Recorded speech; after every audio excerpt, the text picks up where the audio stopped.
Good evening, good evening, good evening. I'm actually a little bit early.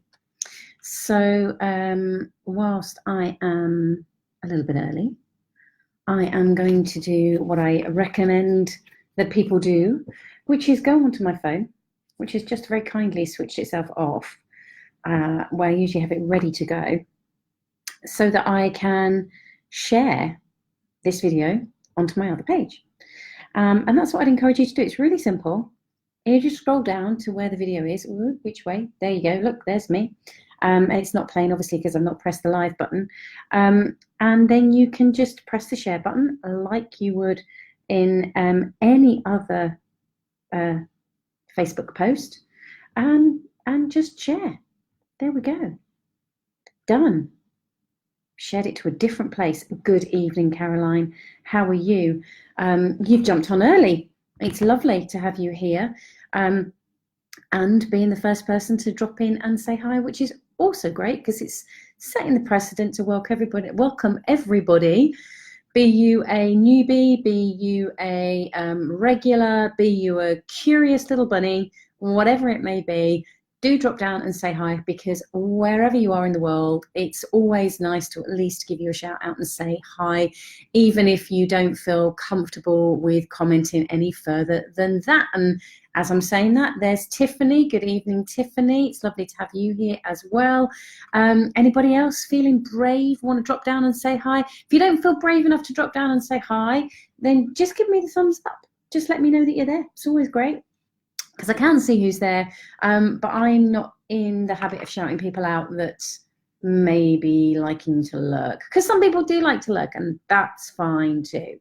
So if you've never met me before, whether you're watching this live or the recording, my name's Jules Wyman, and you can find out all about me and the work that I do on juleswyman.com. Now, I can see a couple of names popping up of people that I know very well. Please drop down and say hi so I can say hi to you properly.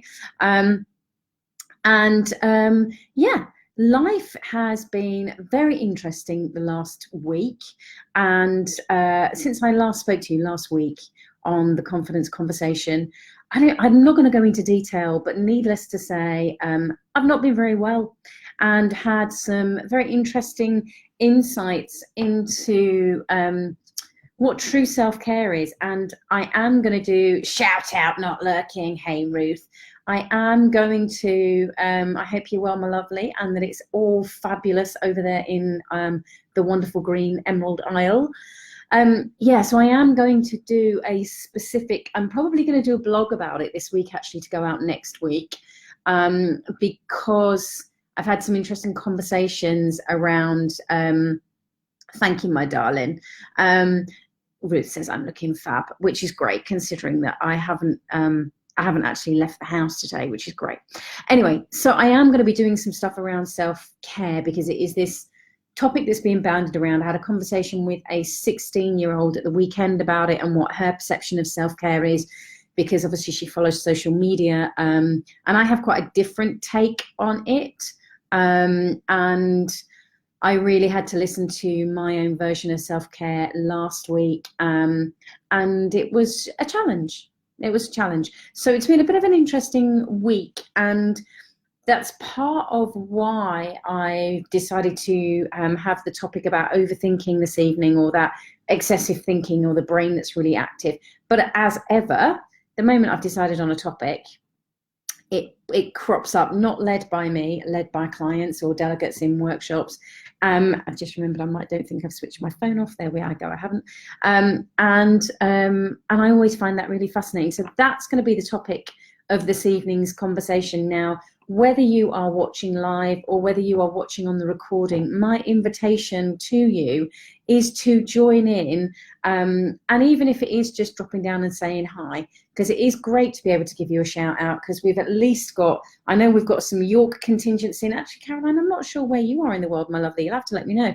I've got a sneaking suspicion you're over the other side of the Pennines, but I could be wrong.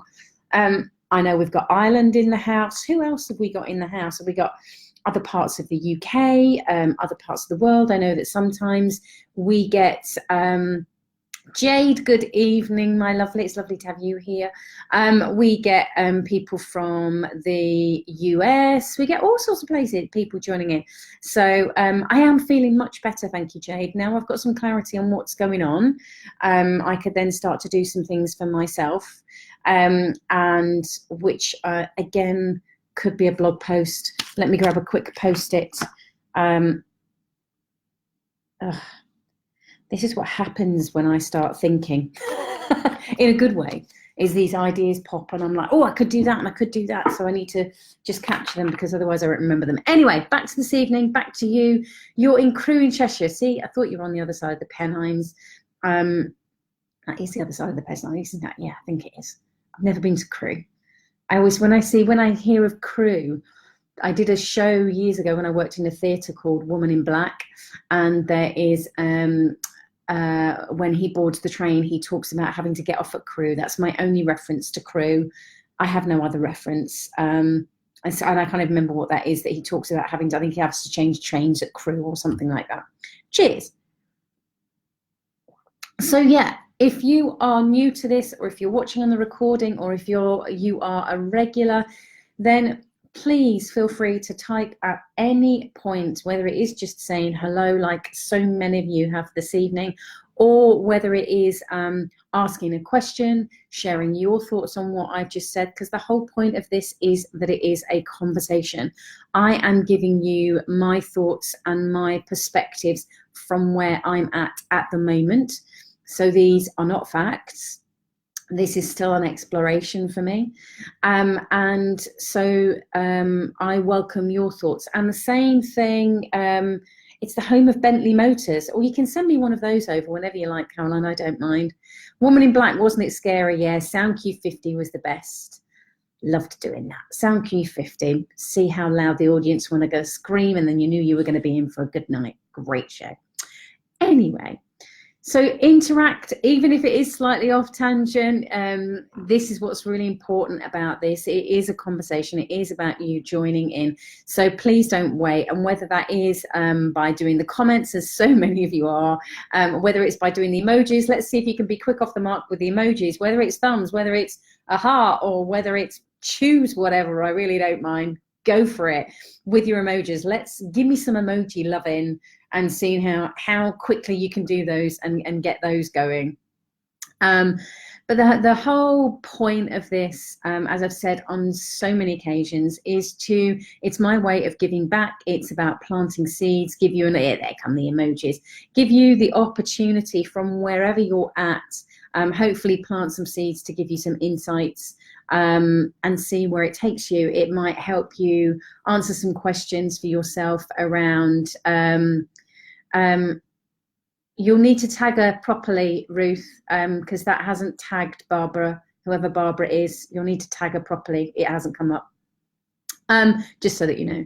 And of course you can tag people, you can share the video. My journey when I started out, I had 0 cash, and so therefore grabbed any opportunity for freebie stuff. Videos weren't around back in the day when I was doing that. So they are now, and it is my way of giving back, giving you a starting point of something. So my aim is to pick topics that either have been asked by yourself, because if you have a topic that you would like me to bring to the table, then just DM me on here. I will keep it anonymous.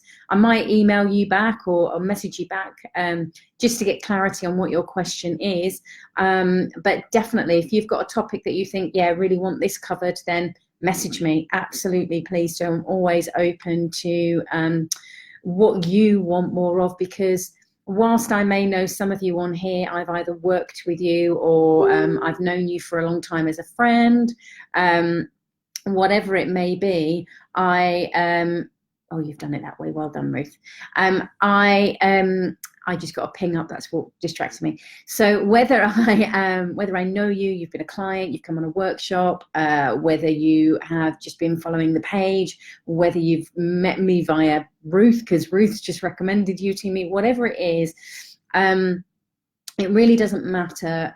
But the point is, I don't know where you're at. So all of these conversations are starting points. They can sometimes be very headline and very generic in some senses, because I'm not working with you one-on-one at this moment in time. If you would like to, then please DM me. But if we were having a conversation one-on-one, then obviously I would be diving deeper to get some understanding about your perspective and where you're coming from. However, if you are, because I can't do that, obviously I'm gonna speak very much big picture.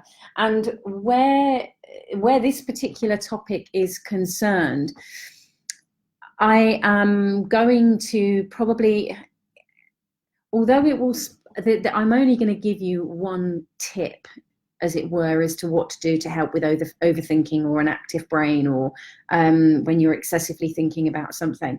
But it kind of spirals off as to how to do that and what to do that. So there's various different ways to access it. So you'll have to hang on to that toward the end to be able to get that, or whenever it pops in the conversation. If you are watching this on the recording, hello, for those of you who are watching on #replay,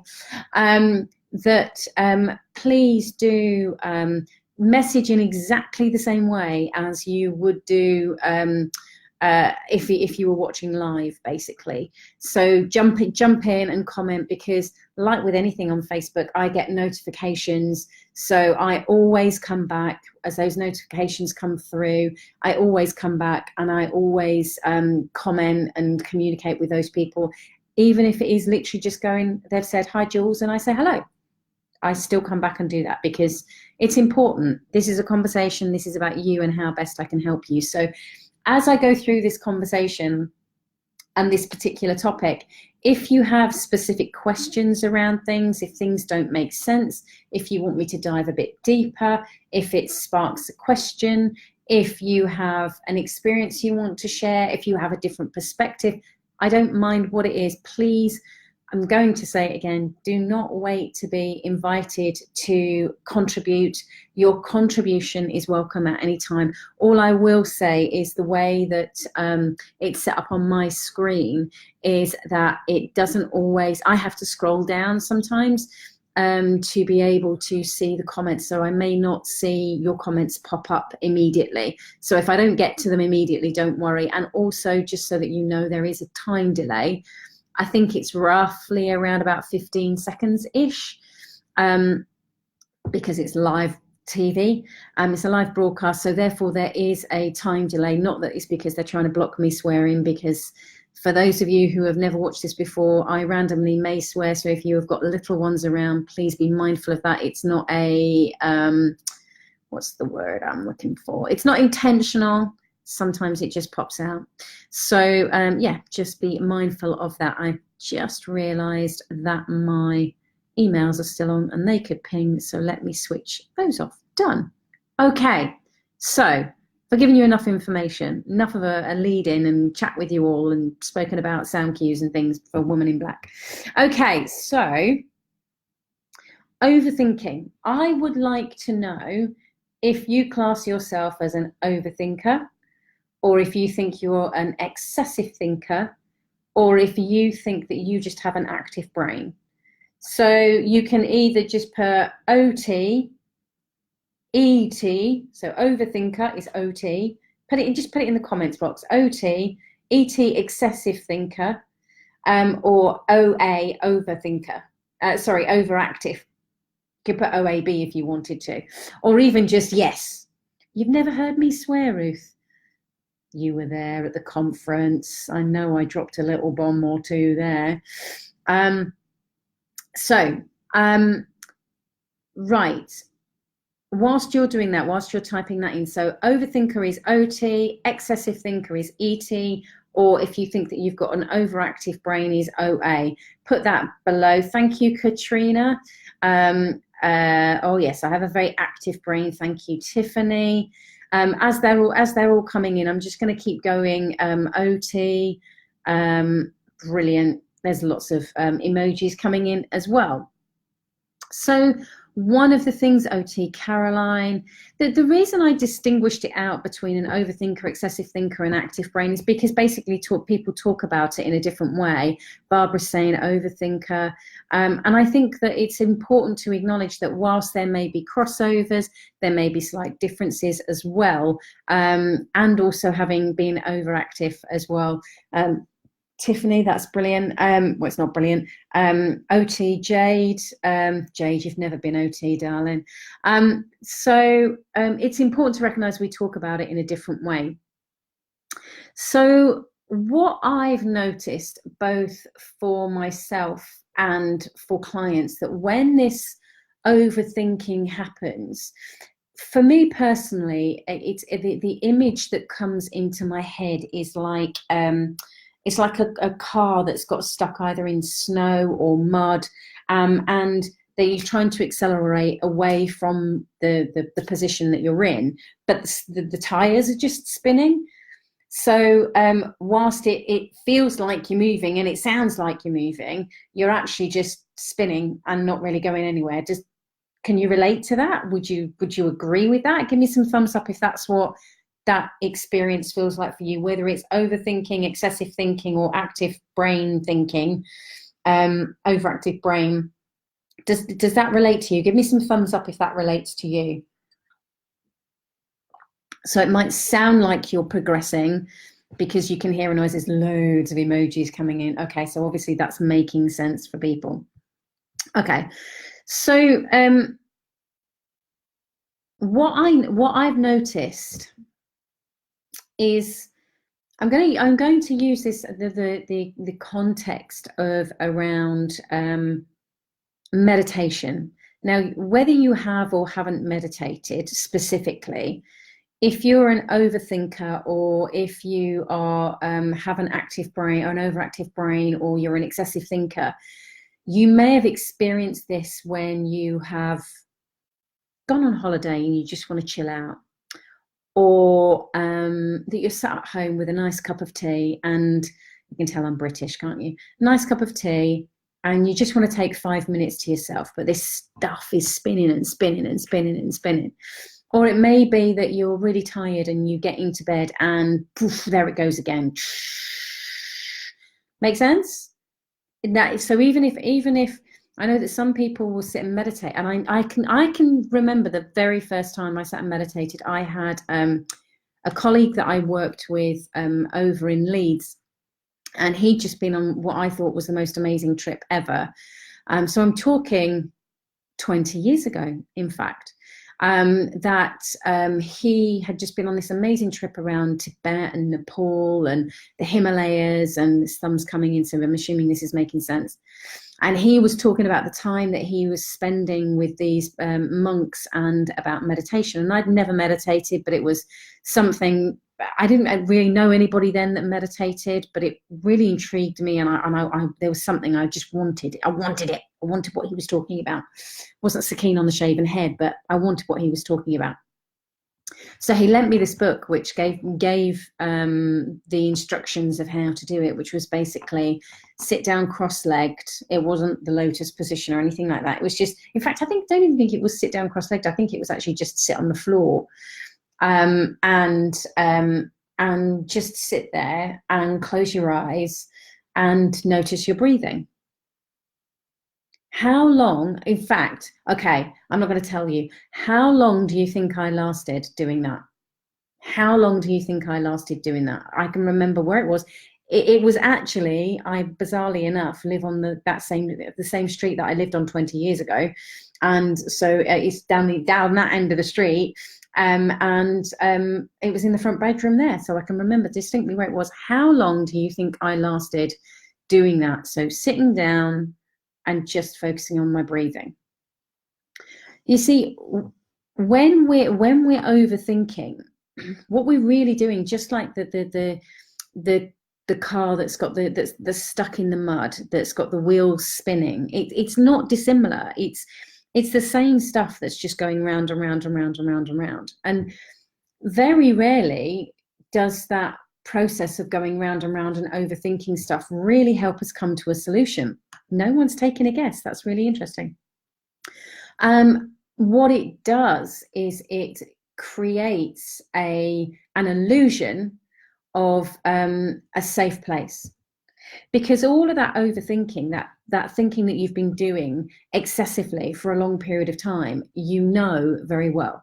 So it will be the same or similar stories, or it will be the same or similar scenarios, or it will be the same or similar imaginations or assumptions. It'll be the same things that are going round over and over again, maybe with maybe it's got a slightly different cast to it, or maybe a slightly different outcome each time, or slightly different in various different ways. I do apologize, I've got the itchiest of noses and I don't know why. Somebody once told me that means I'm going to get a great big surprise. I hope it involves loads of fun stuff. That would be ace.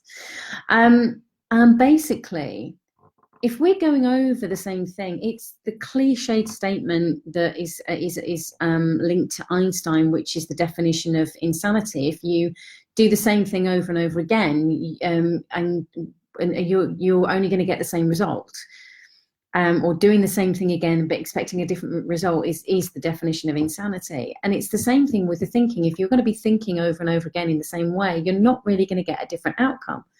But the invitation is then to meditate or do yoga or go for a walk or do something that's going to help you basically slow down. And that will help you get some distance from whatever the process is going on. And basically the situation that I was in 20 years ago, for any of you that know my story, you will know that I didn't think very highly of myself at all. I didn't like myself really very much. I remember somebody once asking me, tell me one thing you like about yourself, one thing you love about yourself, and one thing that you want to change. And I said, I can't answer the first two, and I can give you a whole long list for the third one, because that's how I felt about myself or rather that's how I thought about myself at that time. And that was that overthinking. No matter what the situation was, whether I had applied for a job, whether I had got to have a conversation with, I worked with actors at that time, so if I'd got to have a conversation with them, or if I'd got to have a conversation with a director, that scared me, used to scare me so much. Or somebody that I perceived in authority, or if I'd done something that I knew or thought was wrong, this overthinking and this excessive thinking just went crazy. So when this colleague of mine was talking about this meditation, and he just looked like he hovered around everywhere and he was just constantly chilled out, which annoyed me because I wanted that so much, and how could he have it and I didn't? And that's why we got into conversation and he suggested meditation. And nobody's taken a guess, but in actual fact, I lasted, I think, about 15 seconds sat on the floor, because I started to focus on my breathing, and within seconds, my brain went into, am I doing this right? I'm not sure if I'm doing this right. What does the instruction say? Maybe I need to read the instructions. What's going to happen if I get it wrong? I'm going to look like a right failure. What's he going to think of me if I go in and I tell him I can't do this? He's been doing it for and those thoughts just came crashing in so quickly. And I couldn't, as I thought the instruction was, still my brain or empty my brain or stop thinking. That's the other instruction that a lot of people think that it is. But I'm only sharing that with you. Whilst I would encourage more people to meditate, I recognize that not everybody finds that an easy way in. So my invitation, if you're an overthinker or an active thinker or an excessive thinker, is to slow down.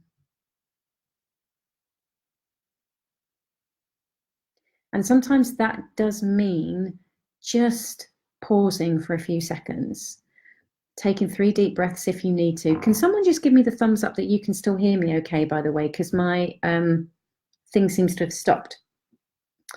And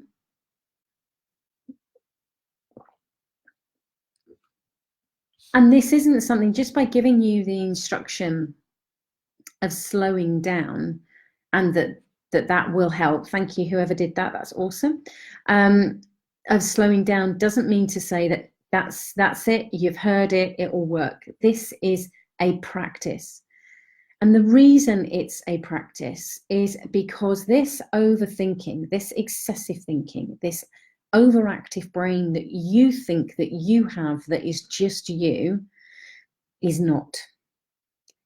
You are human, and you have got a brain that is millennia old, and you're dealing with the evolution of human thinking, which in the Western world, more specifically, has become complex and complicated. And this kind of thinking, this overthinking and excessive thinking and overactive brain is, it's addictive. And it's an addiction that we don't talk about, because we assume that addictions are things that you know, that are substances that are external to us, when in actual fact they may not be.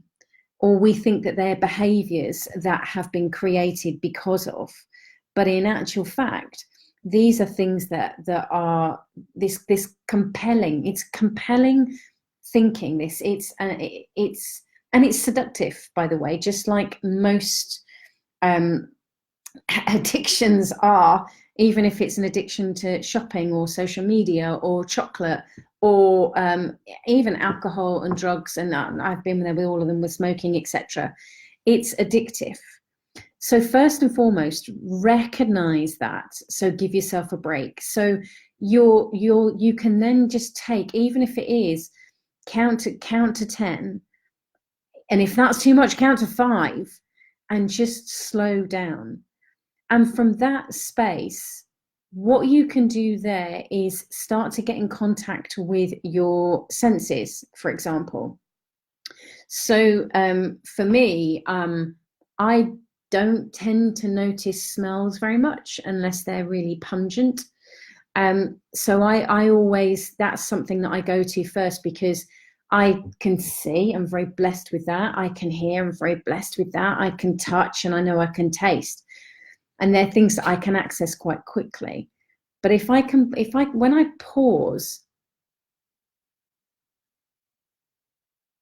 and really concentrate, what can I smell? Or what are the smells? And my aim actually is to try not to label it. It's just to notice whatever those smells are, even if they are not great. But just taking those moments, it brings you back to right here, right now. And the reason that's important is because just by doing that for those few seconds, just by slowing down for those few seconds, and you don't have to use smell, you could use breath, you could find something and just give it your full attention for those few seconds, and look at the shape. And again, try not to label it. It may be that you listen for sounds. I know that once I was taught, especially when I was doing the hypnosis side of things, is to listen for what's the sound that you can hear that's the furthest away. Because we're very good at these ones, but what's beyond that one, and what's beyond that one? And I remember doing an exercise very similar to this on one of my retreats, which, if you want to know more about my retreat this year, there's only 4 places left. Do DM me and let me know, and I'll send you the details. It's just outside of York. Ruth, joking. We were doing this by the river, and it was really amazing, because some of the delegates were saying afterwards that not only initially when we were listening, they heard the river and it became the river, but then the more they listened to the river, they started to hear, it's like an orchestra, and they could hear these different tonalities within there. It's like all these different instruments that were making up this one noise, which they had labeled river, but once they listened more, and just little moments like that, it doesn't have to take a whole half hour, or it's great if it does and goes on even longer. But those little moments can just bring you back out of that overthinking or that overactive brain, to just give you a bit of space. And then the more you can do that, the more that you can recognize that that's not helpful. It's why things like mindful coloring have become so popular over the last few years, colouring for adults, and even mindfulness classes. if we can step away from the labeling that mindfulness classes do and just listen or concentrate on things without labeling them, then that will help you come more into the present moment. And when you're in that present moment, it's not that the thinking stops. This is the illusion or the misunderstanding that I think many people have, is that we think that the thinking stops. It doesn't stop. It's just that we're not engaging with it anymore. And that's the aim, is non-engagement, non-attachment to it, and being present. Because when you're present, you can't be spinning your wheels. It's a little bit, for that car to get out of whatever that situation it is, it has to stop spinning its wheels for a period of time, for either to be pushed in whatever direction, or for a little gully to be created for the car to be able to get traction. But it needs, for those tires to get traction, it needs to stop. It needs to pause, and that's not forever, but it does need to pause. It needs to take that step back. Tiffany said, I had to pause this afternoon and leave work early because there was too much thinking going on in my head, and I couldn't step back and pause so easily at work anymore. And that's the challenge that we have, unfortunately, is that we then it's great that you recognize that, Tiffany, and it's great that you took yourself out of the environment. But if you can take yourself out of the environment but still be in the environment, so still stay in the building but find somewhere else for a period of time, or the more that you can do that, the more then you can still be in that cacophony. Because what we do is we blame the cacophony for the thinking, but actually it's the thinking that is then moaning about the cacophony, which makes it harder to interact and be. And I can't think clearly because of all this cacophony. And sometimes that is true. We need to take that space out, etc. But the more we can practice that, the more that we can be in that environment. And interestingly enough, what I've noticed is the more that I practice this, and it is a practice. Please know that this is not something that I've got nailed. This is not something that I learned 20 years ago after getting it up from 20 seconds of meditation and it was all nailed. No, this is still a practice. I meditate at least once every day.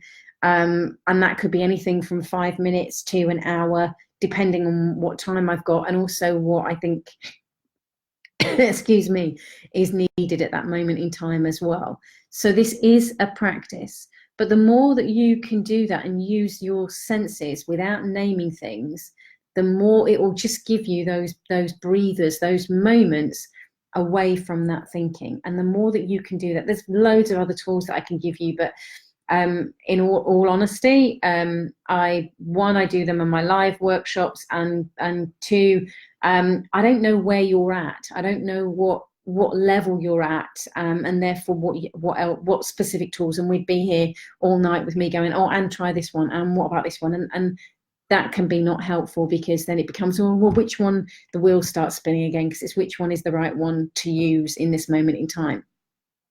That's why I wanted to just stick with this really simple process, which is to slow down. I heard Eckhart Tolle, if you don't know his work, he wrote a book a number of years ago now, I think, which I first read in about 2001, 2002, called The Power of Now, and then later wrote a book called A New Earth, both of which I would highly recommend reading. I love A New Earth. I've read it a number of times. But I think it was him, and I apologize, Eckhart, if I'm quoting you and it wasn't you that said it, but I haven't checked the reference, but I'm vaguely sure it was you that I heard this from at some point, is that this overthinking can lead us usually into two camps. It's either an area of depression or it's an area of anxiety. And sometimes either one of those may be labeled as fear. But what I thought was interesting when he was talking about that is that the depressive side of things means that you're overthinking and you're going over the past. And that's the repetition that's happening. It's past thinking. Well, as I've said at so many occasions, none of us, unless you are, then please correct me and let me know. None of us are Time Lords. None of us are able to go back and change things. so going over the past, overthinking that, letting your brain excessively rerun those old movies is not going to change the situation or the outcome at all. He then spoke about the other side of the thinking, and around the anxiety and anxious side of things. And I think it's very interesting that anxiety, this year I've had an influx. I don't know if you know that I work with young people, teenagers, also usually teenagers from sort of like 15 upwards. I have had a glut, and I mean that in a lovely way, of young people coming, right the way up from teens into their early 20s. And this word anxiety or depression comes up. And so I've been asking them more about this, and this does seem to fit. That if they're talking about anxiety, talking about depression, they are thinking about the past, which is interesting coming from people so young. But those that are talking about anxiety, it's all future based. So therefore it's all imagined. It's all assumed, and it's all constructed and made up. And I think that's what's important, is this overthinking is not here, it's not present, it's not now, it's in either the past or the future. And that's why this slowing down process and engaging with your senses, even if it is a case of going and feeling your body physically on whatever it is that you're sitting on, and engaging with that, feeling that weight, no criticism, no meanings, no dialogue, no nothing, but just feel that for a moment, and just notice that.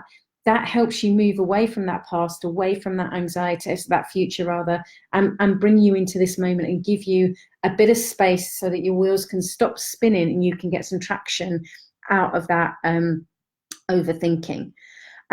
Jade says, it's easy to live in the past and the future, worry about decisions made from the past, what was, why wishes for what could have been, and worry about the future, what ifs.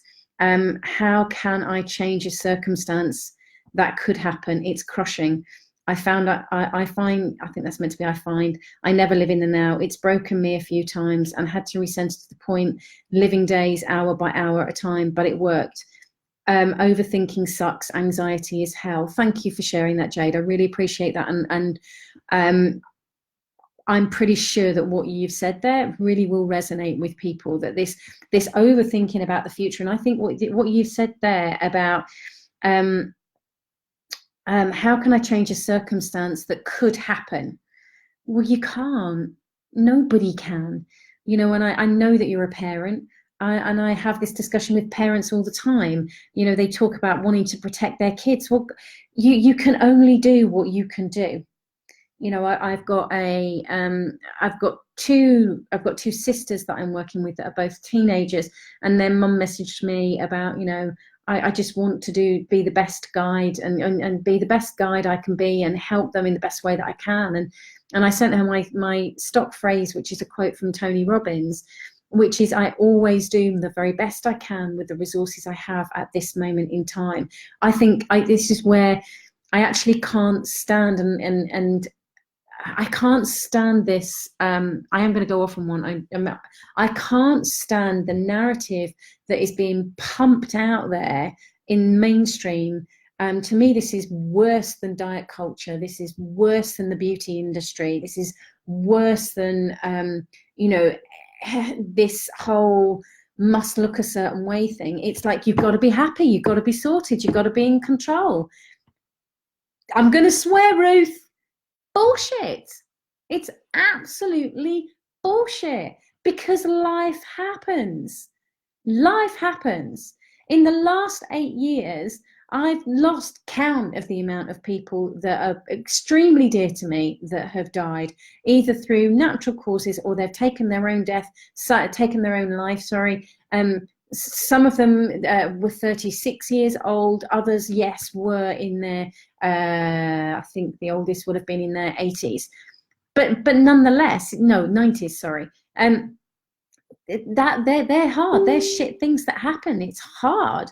You know, I was taken into hospital and I've been ill, and I'm still dealing with the ramifications because of not necessarily mess ups that were made, but just lack of information. I can't control the circumstances of the physical health situation that I'm in right now. All I can do in that hour by hour, as you've said, and actually it's that moment by moment, just stopping. Like, for example, with food, is I just stop, and then when I'm hungry, I'm like, what does this body need?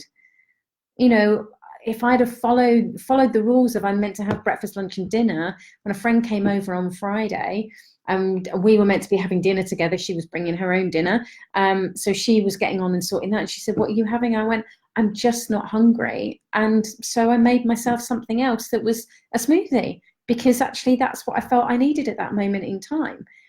And it doesn't mean that everyone has to do that, but it's about finding what's right for you. And it is, I think that, and again, this whole, you can tell I don't talk about this very much because I get like this, and I need to find another way of talking about it rather than getting sweary and stary and shouty and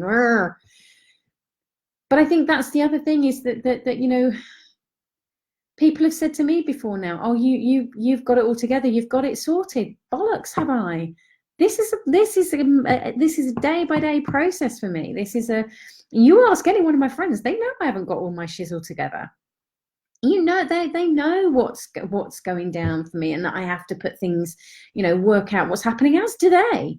You know, and I don't have that expectation of them, and they don't have that expectation of me. And I think this whole push that you should have everything together, and I don't think it's just, I think it is pushed towards women more, but I still think that men cop a load of it as well.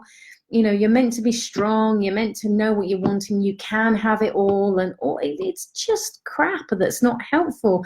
Life is not easy. You show me any David Attenborough nature program which shows you life is easy. Any of them. You know, you've birds that have gone to the top of a cliff to hatch their chicks because it's safer up there than it is further down. But then once the chicks have hatched, the only way down is for them to jump off this cliff that is hundreds of feet high, and not all of them will make it. How's that easy? How's that easy? And yet, as human beings, we've constructed this perception that life is meant to be easy. We are the ones who make it hard by wanting to control the future and wanting to change the past. Well, good luck with that, because I don't see that I've ever been able to do it. If you have, awesome. Let me know how. I can share that with clients. We could pair up together. We could go on a tour and wave magic wands for people, because I don't know anybody who's been able to do that. So here endeth the rant. But it is so important, and thank you so much for saying that, Jay, because overthinking sucks. It more than sucks. It destroys life, like any addiction. I know when I was addicted to junk food, when I was addicted to smoking cigarettes, when I was addicted to drugs of varying levels, when I was addicted to alcohol, when I was addicted to sugar, when I was addicted to TV, all of those things were destructive. So why would overthinking or having an overactive brain or excessive thinking, which is an addiction, be any different? Does this all make sense now that I've had my rant? A smiley for Tina's laughing at me. Thank you, Tina. No change there then. I miss £10 for the swear box.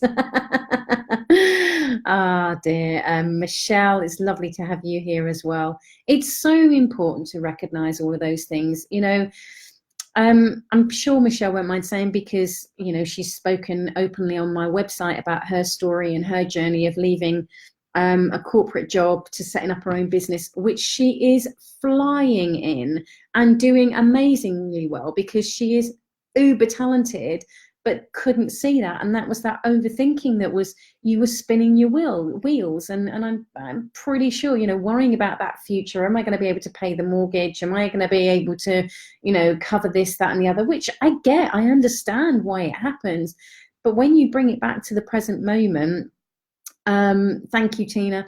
It really is important that it's only from that place that you can make change. It's that place that empowers you. It's that place that gets the vehicle moving. And if you notice that you're spinning, then you're in either one of those places. And if you want to get that car moving, that vehicle, whatever it is, then you do need to pause just for a few seconds. Connect with your senses. And then re-engage with your day. And it doesn't matter how many times you have to do that, whether it's once a day or whether it's a million times a day. Personally, I think the more you do it, the more it will become part of your life, and the more you won't have to think about doing it, because it will become second nature. And it's just something that you're doing. I know that I overthink way less than, I mean, I'll give you an example about this. I'm going away on Sunday, and I've only just started thinking about it. Usually by this point I'd have had my clothes, all sorted of what I was going to wear. I'd have had piles of various things ready to pack. I'd have had maps and ideas of where I was going. We have worked that out, but that's mainly to do with the logistics because some places are shut on the Monday. We've only got the Monday, Tuesday to do sightseeing before we get to the conference. So, I'm not overthinking it. And even my workshop that I'm delivering, I don't even know what day I'm delivering it next week, but I'm not overthinking it. I know what I'm doing. I could have 2 people in the room. I could have 100 people in the room. What's the point in overthinking that? Now then, something has popped up, and I'm not sure if that means that this is still live or not. Give me some thumbs up if this is still live. I've really gone off on a rant, and I've really overrun on time. You can obviously tell that this is something, I wasn't going to do the other stuff that I've spoken about, but it really does rile me. I think that this page has potentially frozen. So I don't know if this has, it's frozen out. Why do you keep doing this to me, Facebook?